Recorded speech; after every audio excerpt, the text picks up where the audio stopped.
새해가 시작된 지 엊그제 같은데 이제 벌써 20날이 지났습니다. 그런데 작년이나 올해나 별반 달라진 것 같지는 않습니다. 어쩌면 시간은 2년 전에서 그대로 멈춰버린 것만 같습니다. 왜냐하면 2년 전에 그 코로나 바이러스가 여전히 우리의 발목을 붙잡고 있기 때문입니다. 이전의 일상과 그 많던 교제가 한순간에 멈춰버렸고요. 또 예배는 어떻습니까? 하루에도 수차례 교회에 나와서 그렇게 마음껏 주님을 찬양하고 말씀 듣고 기도하던 것이 일상적이었는데 이제는 그것이 아주 특별한 것이 되고 말았습니다. 그렇게 뜻하지 않게 찾아온 바이러스와의 전쟁에 우리는 점점 지쳐가고만 있는 것 같습니다. 그런데 우리의 삶도 이렇게 가만히 들여다보면 숱한 전쟁터와 같은 상황을 참으로 많이 만나게 됩니다. 가정에서는 어떻습니까? 간혹 어떤 부부들 간에는 사랑과 전쟁이 있고요. 또 자녀들과는 아침에 기상전쟁이 있습니다. 또 직장에 가면 어떻습니까? 이미 출근길부터 자리를 맡아야 하는 출근 전쟁부터 또 동료를 밟고 올라서야 하는 그야말로 살벌한 직장 전쟁이 있습니다. 우리 자녀들의 자리는 어떻습니까? 학교 가면 또 학기 초 선생님들의 성향을 파악하기 위해서 모든 첩보를 동원하고요. 또 선생님들은 블랙리스트에 기록된 학생들을 파악하면서 철저한 방비태세를 갖추는 학교 전쟁이 있습니다. 이외에도 우리에게는 명절 전쟁, 또 세균과의 전쟁, 심지어 어떤 분들은 뱃살과의 전쟁 등 이렇게 우리의 삶의 현장은 전쟁터라 해도 과언이 아닙니다. 그럼 이렇게 온통 전쟁이 난무하는 잔인한 이 삶의 현장에서 과연 우리는 어떻게 살아가야 한단 말입니까? 더욱이 2022년 희망찬 한 새해가 밝았는데 이렇게 여전히 살벌한 전쟁터에서 우리는 어떻게 예수 믿는 사람답게 하나님의 자녀로서 살아갈 수 있냔 말입니다. 성경에 보면 잘 사는 식, 잘 사는 법, 잘 사는 길이 나와 있습니다. 하나님은 아담과 하와에게 그것을 제일 먼저 가르쳐 주셨습니다. 바로 선악과를 통해서 말입니다. 내 마음대로 살지 말고 하나님을 내 삶의 주인으로 인정하고 하나님이 말씀하시는 대로 순종하며 살라는 것이었습니다.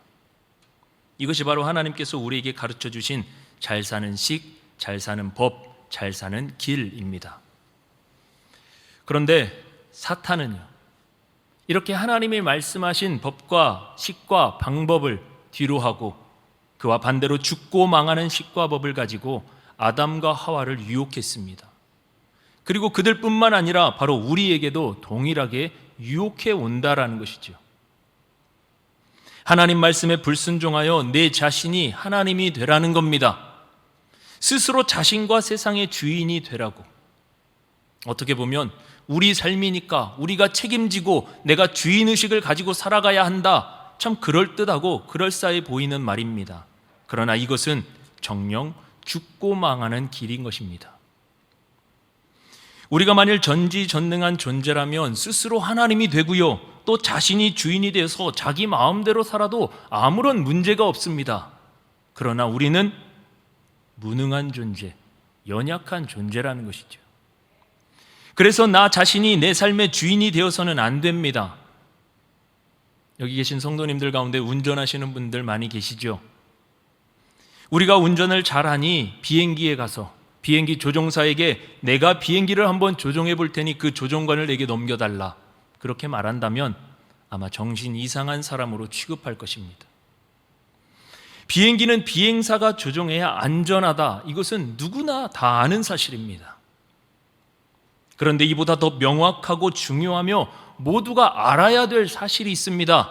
그것은 바로 나와 우리 그리고 이 세상은 하나님이 조종하셔야 된다라는 것입니다. 어쩌다가 조종사가 조종하는 비행기가 추락하는 것은 보았어도 하나님이 조종하시는 세상과 사람이 추락하는 것 단 한 번도 본 적이 없습니다. 그래서 성경은 말합니다. 로마서 1장 17절 오직 의인은 믿음으로 말미암아 살리라 함과 같으니라. 그렇습니다. 우리는 믿음으로 살아야 됩니다. 어떤 믿음으로 말입니까? 바로 하나님이 나와 세상의 주인이심을 믿고 인정하는 이러한 믿음, 그 믿음을 가지고 이 세상을 살아야 한다라고 성경은 우리에게 가르쳐주고 있습니다. 간절히 바라옵기는 저와 우리 모든 성도님들 이러한 믿음을 소유하실 수 있기를 주의 이름으로 축원드립니다. 그런데 믿음으로 살고자 하는 우리의 신앙의 삶에서도 앞서 말씀드린 전쟁터의 상황은 여전히 찾아오고 있습니다. 오죽하면 우리가 영적 전쟁이라는 말을 쓰고 있지 않습니까? 오도가도 전쟁의 그늘터에 놓인 우리의 삶입니다. 육적인 삶을 보아도 영적인 삶에서도 온통 전쟁터의 상황에 우리는 피해갈 수 없는 그러한 지경에 처해 있습니다. 그래서 믿는 성도로서 세상에 좌절하거나 굴복하지 않고 패배하지 않고 어떻게 싸워 이겨낼 수 있는지, 어떻게 승리하며 살아갈 수 있는지, 이것이 정말 중요한 것입니다. 오늘 말씀, 이것이 바로 그 해답을 우리에게 가르쳐주고 있습니다. 오늘 말씀을 통해서 이 세상과 영적인 삶에서 승리의 해답을 찾고 승리의 그 영광을 우리 주님께만 올려드릴 수 있는 그러한 시간, 그러한 삶 되실 수 있기를 주님의 이름으로 축복합니다. 질문 하나 드리겠습니다. 전쟁터에서 없어서는 안 될 가장 중요하고 기본적인 것이 무엇입니까? 그것은 바로 총입니다. 총. 그래서 우리가 살아가는 전쟁터에서 싸워 이기려면 첫 번째로 바로 전쟁에 들고 나갈 무기를, 바로 총을 준비해야 한다라는 겁니다. 오늘 본문 4절 말씀이죠. 같이 한번 읽겠습니다. 4절 말씀입니다. 무릇 하나님께로부터 난 자마다 세상을 이기느니라. 세상을 이기는 승리는 이것이니 우리의 믿음이니라. 아멘. 이 전쟁터와 같은 세상을 누가 이기고 승리한다고 말하고 있습니까? 그것은 바로 하나님께로부터 난 자라고 말씀합니다. 그러니까 이 말은 쉽게 말해 예수 그리스도를 나의 구세주로 믿고 따르는 믿음의 성도들이 세상의 전쟁터에서 승리한다라는 이러한 말씀인 것입니다. 5절에서는 이를 보충해 줍니다. 세상을 이기는 사람은 바로 예수님께서 하나님의 아들이심을 믿는 사람이라고 그렇게 말해줍니다. 그러니까 전쟁에서 이기기 위해 준비해야 할 그 무기가 무엇입니까? 앞서 말씀드렸지만 바로 믿음이라는 총을 준비해야 한다는 겁니다. 우리 교회 청년들이 군 입대하기 전에 이 앞에 나와서 담임 목사님께 기도받고 또 우리 성도님들께 인사하고 그렇게 군 입대를 하고 있지 않습니까? 그런데 입대를 앞둔 청년들에게 꼭 이런 옆집 형들이 있다고 합니다. 군대 가려면 자기가 군대에서 쓸 총을 사가지고 가야 된다고, 그런 말을 해준다고 해요. 그러다 보니 이제 군입대를 앞둔 친구들을 위한 인터넷 그러한 카페가 생겼는데요, 총은 어디서 사야 되고 어떻게 준비해야 되는지 자세히 소개해주고 있습니다. 제가 몇 가지만 소개해드리겠습니다. 첫 번째, 훈련소 문 앞에 가면 다 팝니다. 흥정 잘해보시고 여러 군데 돌아다녀 보세요. 그런데 다시 못 볼 사이라고 바가지를 많이 씌웁니다. 가끔 실탄하고 탄창은 따로 판다는 분들도 있는데 다 같이 나온 패키지니까 절대로 속지 마세요. 실탄은 5.56mm인지 꼭 확인하시고요. 그럼 몸 건강히 잘 다녀오세요. 뭐 이렇게 조언해 준다라는 거죠. 또 하나 있습니다. 총요. 훈련소 입구 좌측 중국집에서 K2 소총을 빌려줍니다. 간혹 가게 주인들이 총을 팔 때 6.25 때 쓰던 것을 파는 곳이 있습니다. 꼭 K2 소총을 준비해야 되니까 웬만하면 속아서 사지 말고 그냥 중국집에서 빌려서 쓰세요. 이것도 꽤 쓸만합니다. 하나만 더 소개해 드릴까요? 전 해군 지원했는데 부대에서 잠수함을 사오라고 하네요. 혹시 해군이시거나 휴가 나오신 분들 중에서 제대하실 때 돼서 잠수함을 싸게 파실 분을 기다립니다. 혹 잠수가 되지 않아도 상관없습니다. 꼭 연락 주세요. 이런 글들이요, 인터넷 카페에 올라온다는 겁니다. 물론 우스갯소리입니다. 실제로 군에 가면 총을 다 지급해 주죠. 그런데 군대에 가면 이러한 총을 애인처럼 소중히 여기라고 그렇게 말합니다. 왜 그렇습니까? 이 총이 바로 자신의 생명을 지켜주기 때문입니다. 마찬가지로 이 세상의 전쟁터에서 왜 믿음이라는 총을 준비해야 되는 것입니까? 바로 이 믿음의 총이 우리를 세상의 어떤 것으로부터 다 지켜줄 수 있기 때문에 그렇습니다. 왕이 아닌 다른 신에게 절하면 사자굴에 던져진다라는 왕명이 내려졌습니다.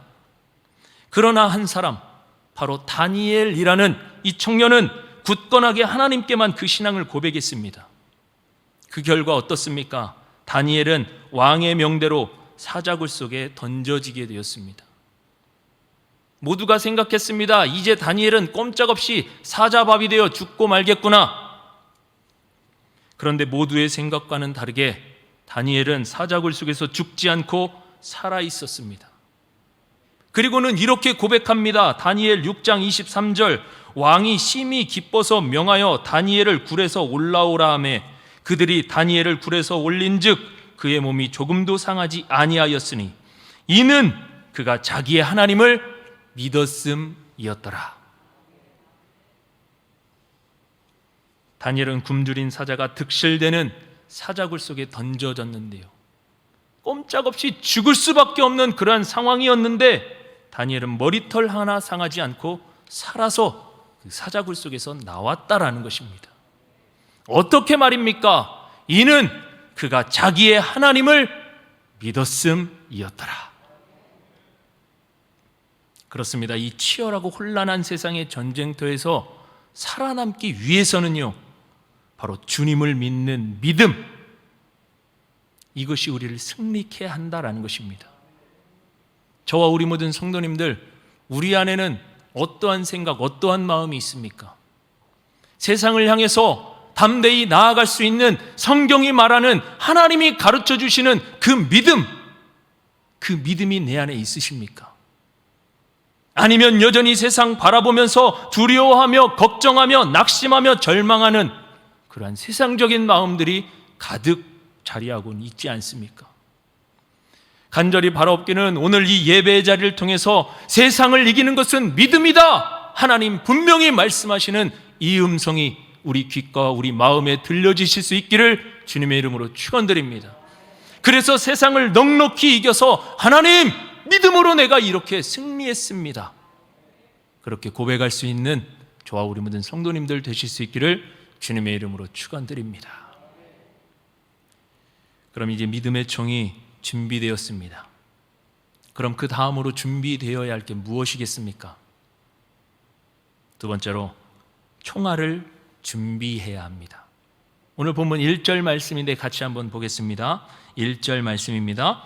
예수께서 그리스도이심을 믿는 자마다 하나님께로부터 난 자니 또한 낳으신 이를 사랑하는 자마다 그에게서 난 자를 사랑하느니라. 아멘. 앞서 말씀드린 것처럼 세상을 이기는 것은 바로 믿음입니다. 믿음을 가지고 기도하며 살아가는 것이야말로 세상을 이기는 진정한 힘이라고 할 수 있습니다. 사도 바울의 고백이죠. 내게 능력 주시는 자 안에서 내가 모든 것을 할 수 있느니라. 우리 주님도 말씀하셨습니다. 할 수 있거든이 무슨 말이냐? 믿는 자에게는 능치 못할 일이 없느니라. 바로 이러한 믿음 말이죠.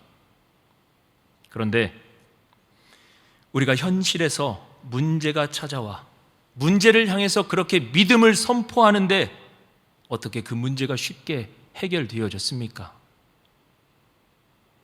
간혹 신방을 가고 기도 부탁을 받을 때 보면 몇 년 전 그렇게 오랫동안 기도해왔던 그 제목들을 여전히 가지고 계신 분들을 만날 때가 있습니다.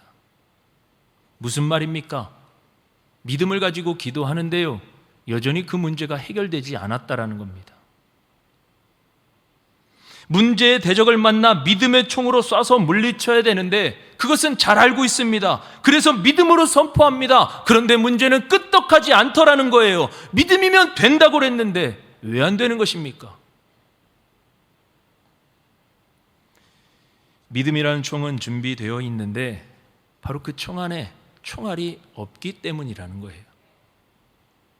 즉 빈 총 들고 나니니 문제를 향해 아무리 쏘아본 듯 문제가 해결되지 않는다라는 겁니다. 그래서 오늘 주님은 우리에게 말씀하십니다. 믿음이라는 총알에 바로 총알을 장전하라고 말입니다. 그 총알이 무엇입니까? 오늘 본문에 보니까 그 총알은 사랑이라고 말씀합니다. 본문을 주의 깊게 보면 믿음이라는 단어 3번 등장을 합니다. 그런데 이 믿음보다 더 많이 나오는 단어 5번 나오는 바로 이 사랑입니다. 사랑.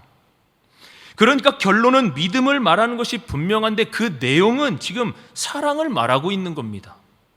무슨 말입니까? 오늘 본문의 저자인 사도 요한은 요한복음 5장 24절에 이렇게 말씀합니다. 내가 진실로 진실로 너에게 이르노니 내 말을 듣고 또 나 보내신 이를 믿는 자는 영생을 얻었고 심판에 이르지 아니하나니 사망에서 생명으로 옮겨졌느니라.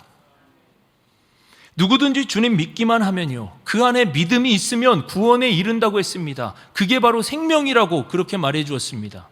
그런데 요한일서 3장 14절에 가니까 이렇게 말씀합니다. 우리는 형제를 사랑함으로 사망에서 옮겨 생명으로 들어간 줄 알거니와 사랑하지 아니하는 자는 사망에 머물러 있느니라. 앞선 요한복음과 이 요한일서의 저자는 똑같은 사도 요한입니다. 그래서 이 둘의 말씀을 하나로 축약시켜서 믿음을 말하고 있긴 하지만 무엇으로 결론을 내리고 있습니까? 형제를 사랑했느냐 안 했느냐로 그 영혼이 살고 죽고를 말하고 있다라는 거예요. 그러니까 사도 요한은 이 말씀들을 통해서 우리에게 무엇을 전해주고 싶으냐 하면 그것은 바로 믿음은 사랑이다라고 이것을 말해주고 있는 것입니다. 총이 있으면 반드시 총알이 따라가야 되고 총알은 총으로 쏘는 것처럼 믿음은 사랑을 반드시 동반해야 하며 사랑의 행위는 믿음의 증거로 나타나야 된다라는 것입니다. 책을 통해서 알게 된 분이 있는데 안경달 선교사님이라는 분이 계십니다. 교장 선생님으로 계시다가 일본 선교사로 가신 분입니다. 그런데 이 선교사님의 형님이 글쎄 일제강점기 때 일본 순사들에게 맞아서 돌아가셨다라고 합니다. 그래서 이 안경달 선교사님의 그 마음에는 일본에 대한 증오, 분노, 적개심이 엄청나게 자리 잡고 있었습니다.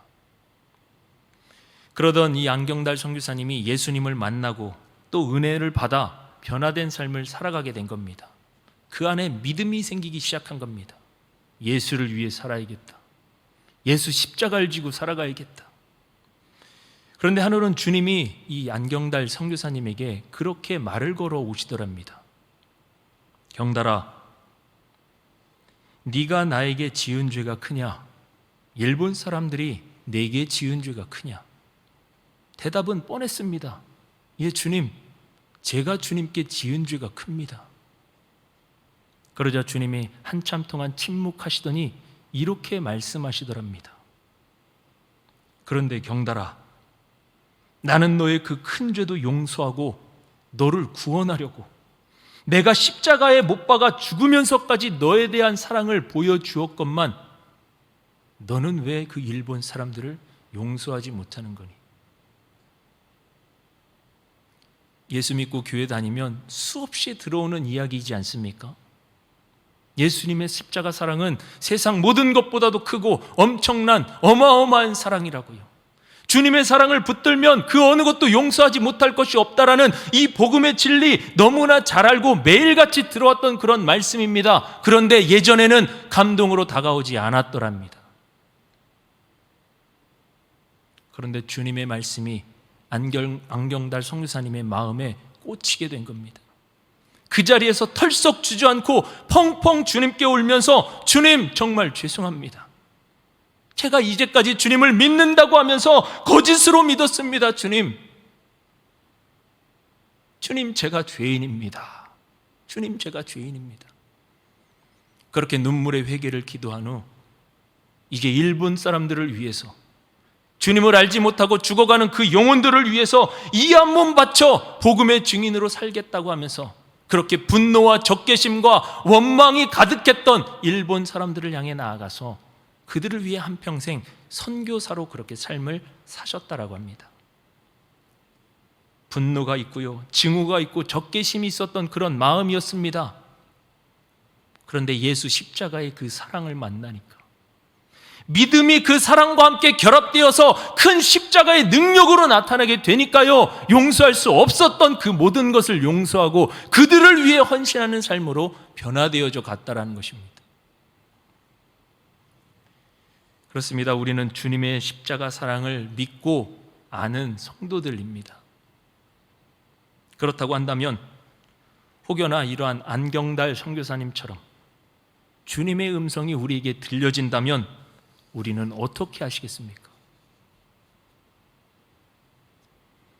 고린도전서 13장 2절에 내가 예언하는 능력이 있어 모든 비밀과 모든 지식을 알고 또 산을 옮길 만한 모든 믿음이 있을지라도 사랑이 없으면 내가 아무것도 아니요, 이렇게 말씀합니다.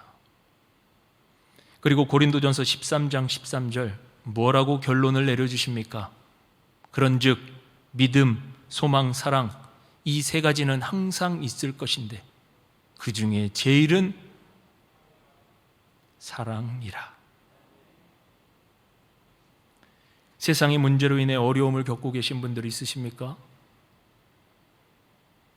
혹여나 누군가의 관계로 인해 불편하고 힘든 가운데 놓여져 있는 우리 성도님들 계십니까? 믿음의 총이 준비되셨다면 이제 사랑의 총알을 장전하실 수 있기를 바랍니다. 베드로전서 4장 8절 무엇보다도 열심으로 서로 사랑할지니 사랑은 허다한 죄를 덮느니라. 사랑은 그런 겁니다. 사랑은 우리 예수님께서 보여주신 것처럼요, 그 어떤 것도 용서하지 못할 그 어떤 것도 없다고요. 십자가 사랑을 우리가 날마다 묵상하면서 또 이렇게 교회에 나와서 십자가를 바라볼 때마다 우리 안에 더욱더 커져가야만 하는 이 사랑의 마음이 점점 삭막해져가고 메말라가고 있지는 않습니까? 십자가의 사랑과의 관계가 헝클어지고 나면요, 우리는 세상에서 그 어떤 것에서도 승리를 경험하지 못할 것입니다. 사랑을 통해 우리를 힘들게 하고 어렵게 하는 그 모든 것들 덮어버리실 수 있기를 축복합니다. 전쟁의 상황으로 만들어가는 그 얽히고 설킨 실타래를 사랑의 능력으로 풀어내셔서 승리의 삶을 함께 살아나가실 수 있는 저와 우리 모든 성도님들 될 수 있기를 주의 이름으로 축복합니다. 믿음의 총, 사랑의 총알이 준비되셨다면요, 이제 마지막 세 번째, 세상과 그 문제를 향해 그 총알을 발사해야 합니다. 앞서 세상을 이기는 데는 예수님을 구세주로 믿는 믿음이 있어야 한다고 말씀드렸습니다. 이건 총이었습니다. 그 믿음이 있는 성도들에게 나타나는 게 있는데 그게 무엇입니까? 그건 사랑의 마음, 이게 바로 총알이었습니다. 최종적으로 세상의 전쟁터에서 승리를 경험하기 위해서는요, 바로 믿음의 총에 사랑의 총알을 넣고 말씀 순종이라는 방아쇠를 당겨야만 합니다. 3절 말씀이죠. 우리 같이 한번 읽겠습니다. 하나님을 사랑하는 것은 이것이니 우리가 그의 계명들을 지키는 것이라. 그의 계명들은 무거운 것이 아니로다. 아멘. 성경에서 순종의 사람이라고 하면 대표적인 인물 한 사람이 떠오르실 겁니다. 바로 믿음의 조상 아브라함이죠. 창세기 12장 1절에 이렇게 말씀합니다. 여호와께서 아브라함에게 이르시되 너는 너의 고향과 친척과 아버지의 집을 떠나 내가 내게 보여줄 땅으로 가라. 아브라함은 하나님이 말씀하신 땅이 어디인지 또 어떤 환경이 기다리고 있는지 도무지 알지 못했습니다. 그러나 우리가 잘 아는 것처럼 아브라함은 오직 하나님만을 신뢰하며 그 발걸음을 믿음으로 힘차게 내딛었다라는 것입니다. 그 여정 자세히 소개되어 있지 않지만 그동안의 그 터를 잡고서 안정된 삶을 살아오고 있던 상황이었습니다. 그럼 아브라함의 가족들에게 있어서 불확실한 곳으로 떠나야 된다, 여기에 불편한 마음은 없었겠습니까? 얼마나 많은 말들이 있었겠습니까? 또 얼마나 숱한 갈등들이 있었겠습니까? 사람이 모이는 곳이면 10명이 모이면 10가지 생각이 나온다고 합니다. 또 100명이 모이면 100가지, 아니 그 이상의 생각이 나온다고 합니다.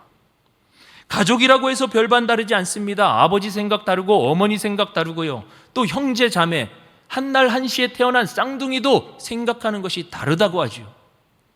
하물며 아브라함의 가족이겠습니까? 그러나 아브라함은 이러한 상황에서 사람들의 말을 따르지 않았다고 그렇게 성경은 말해줍니다.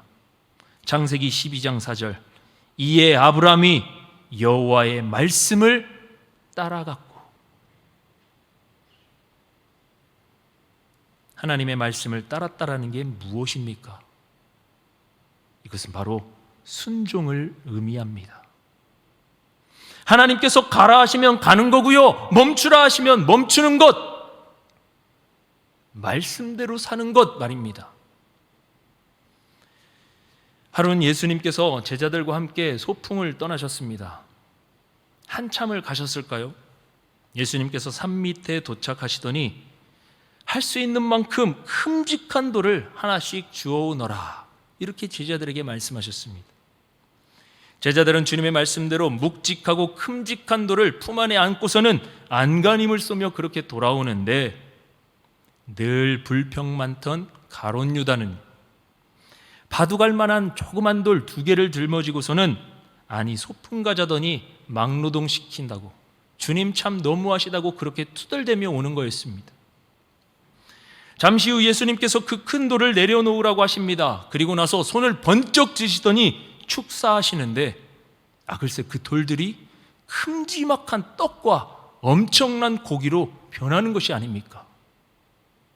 그러면서 말씀하십니다. 얘들아, 점심 먹자.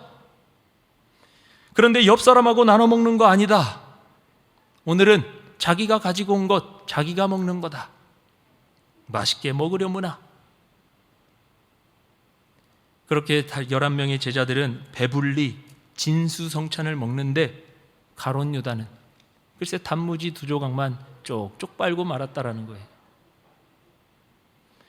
그 일이 있은 후 가롯 유다는 예수님만 보면 소풍 안 가냐고, 소풍 한 번만 더 가자고 그렇게 졸라대는 겁니다. 예수님은 가롯 유다의 상황에 못 이겨서 제자들과 함께 다시 소풍을 나가셨습니다. 그런데 이번에도 산 밑에 도착하시더니 예수님이 또 돌을 주워오라고 하시는 겁니다.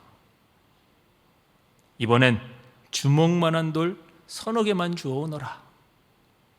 제자들은 주먹만한 돌 찾느라 이리저리 뛰고 동분서주합니다. 그런데 가롯 유다는 지난번 그 소풍이 생각났습니다.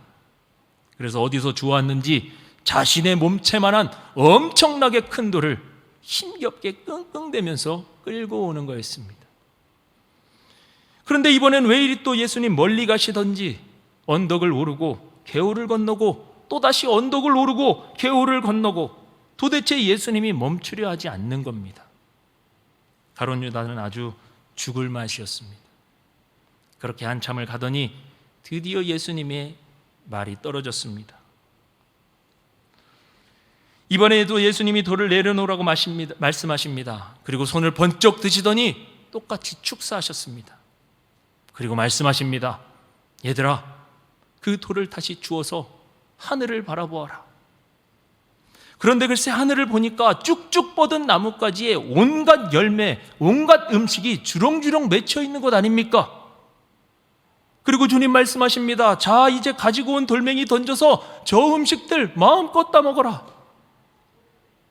그런데 옆 사람 빌려주면 안 된다. 이번에도 자기가 가져온 것 가지고 자기 열매 따먹어야 된다. 제자들은 신이 나서 돌멩이를 던져 열매를 따먹는데, 가롯 유다는 글쎄 그 집채만한 돌을 들었다 놨다 들었다 놨다, 그렇게 죽도록 고생만 하고 돌아왔다는 슬픈 이야기가 있습니다. 그렇습니다. 내가 내 삶의 주인이 되면요, 그래서 주님의 음성에 귀 기울이지 않고 내가 하고 싶은 대로 내 생각, 내 뜻대로 살면 그렇게 죽을 고생 하게 된다라는 겁니다. 그러나 주님을 나의 주인으로 인정하고 주님의 말씀대로 순종하면 설령 지금 당장은 힘들지도 모르지만 우리가 기대하고 상상할 수조차 없는 그 주님의 놀라운 축복이 바로 우리를 기다리고 있다라는 사실입니다. 저와 우리 모든 성도님들, 주의 말씀에 순종하실 수 있기를 주의 이름으로 축원드립니다. 때론 십자가의 길, 아골골짜기 빈들로 나아가라고 우리 주님 말씀하실 수도 있습니다. 누구든지 나를 따라오려거든 자기를 부인하고 자기 십자가 지고 따를 것이니라. 너무나 크고 너무나 무겁게 느껴집니다. 정말 이거 짊어지고 가다가는 죽을 것 같은 그러한 마음이 들기도 합니다. 그러나 주님 뭐라고 말씀하십니까? 그 십자가 짊어지었니? 수고하고 무거운 짐진 것들 다 내게 가지고 와라. 내가 너희를 쉬게 하리라. 십자가의 짐 우리 혼자 짊어지라고 말씀하시지 않습니다. 주님이 함께 짊어져 주시겠다고. 혹여나 우리 삶 가운데 절망의 그림자에 묶여서 힘겨워하고 있는 성도님들 계시다면 이 말씀 순종의 총을 발사하셔서 예수의 말씀대로 살았더니 이 절망의 그림자가 떠나가고 묶였던 것들이 풀려지고 예수 십자가의 은혜로 자유함을 누릴 수 있는 저와 우리 모든 성도님들 될 수 있기를 주님의 이름으로 축원드립니다. 진리가 너희를 자유롭게 하리라. 십자가 짊어졌더니 세상 이것보다 더 좋은 것 없습니다. 주님, 내가 그래서 십자가만 자랑합니다. 주님만 자랑합니다. 이러한 고백이 저와 우리 모든 성도님들의 고백이 될 수 있기를 주의 이름으로 축원드립니다. 그러한 고백을 하며 나아가는 자, 세상에 어떤 무거운 것, 세상에 어떤 크고 엄청난 것이 다가온다 할지라도 이미 주님이 그것을 이기셨기 때문에 그 승리를 우리에게 안겨주시기 때문에 우리도 능히 승리할 줄로 믿습니다. 말씀 순종하심으로 말미암아 주님의 승리가 저와 우리 모든 성도님들의 승리의 응답으로 나타나실 수 있기를 주님의 이름으로 축복합니다. 말씀의 결론 맺겠습니다. 우리는 숱한 전쟁의 상황 속에 살아가고 있습니다. 현실 속에서도 그리고 영적으로도 말입니다. 우리 예수님도 십자가 구속 사건을 완성하시기 위해 수많은 전쟁을 치르셔야만 했습니다. 그것도 가장 가까운 그렇게 믿었던 제자들을 통해서 말입니다. 가룟 유다를 통해서 헌신짝 버려지던 은 30에 팔리는 그러한 배신을 당하셨고요. 그렇게 믿었던 수제자 베드로에게는요, 십자가의 길을 가시지 못하도록 가로막힘을 당했고요. 또한 3번 모른다 부인당하는 수모를 겪으셔야만 했습니다. 또한 하나님을 믿는다고 하는 종교 지도자들은 어떻습니까? 수많은 모함과 멸시, 조롱을 우리 예수님께 퍼부었습니다. 그러나 예수님은 이 모든 것들을 바로 하나님 말씀을 이루시기 위해서 사랑의 마음과 순종함을 통해서 모두 이겨내셨다라는 것입니다. 혹여나 우리에게도 가까운 사람, 믿음의 지체들에 의해서 상처받고 슬픔과 아픔을 겪는 일들이 찾아오실 수도 있을 겁니다. 그러나 오늘 우리에게 주시는 이 말씀처럼 믿음 안에 사랑을 더하고 말씀 순종의 삶을 살아갈 때 그 어떠한 것들이 우리에게 다가온다 할지라도 넉넉히 이기고 남을 만한 그 힘과 능력을 바로 우리 주님이 주실 줄로 믿습니다. 그렇게 믿음과 사랑의 순종으로 말미암아 세상을 이기시고 그 승리의 영광을 오직 우리 주님께만 올려드리실 수 있는 저와 우리 모든 성도님들 그러한 삶 되실 수 있기를 주의 이름으로 축복합니다. 기도하겠습니다. 하나님 감사합니다. 오늘도 우리를 사랑하셔서 예배의 자리로 불러주시고 주의 말씀 듣게 하여 주시니 감사합니다. 하나님, 우리에게 세상을 이길 만한 그 믿음을 더하여 주옵소서. 그리고 그 믿음 위에 사랑의 마음을 품을 수 있도록 하나님 우리 마음을 친히 붙잡아 주옵소서. 그리하여 주님이 그리하셨던 것처럼 믿음과 사랑의 말씀대로 순종함으로 말미암아 이렇게 전쟁터와 같은 이 세상을 넉넉히 이기고 감당해내는 우리 모두 될 수 있도록 주님 도와주시옵소서. 주님이 친히 우리와 함께 하실 줄 믿습니다. 주님과 함께 동행하는 승리의 여정, 아름다운 영광의 길이 될 수 있도록 주님 마음껏 축복하여 주시옵소서. 그리하실 줄 믿고 감사하며 예수님의 이름으로 간절히 기도드리옵나이다. 아멘.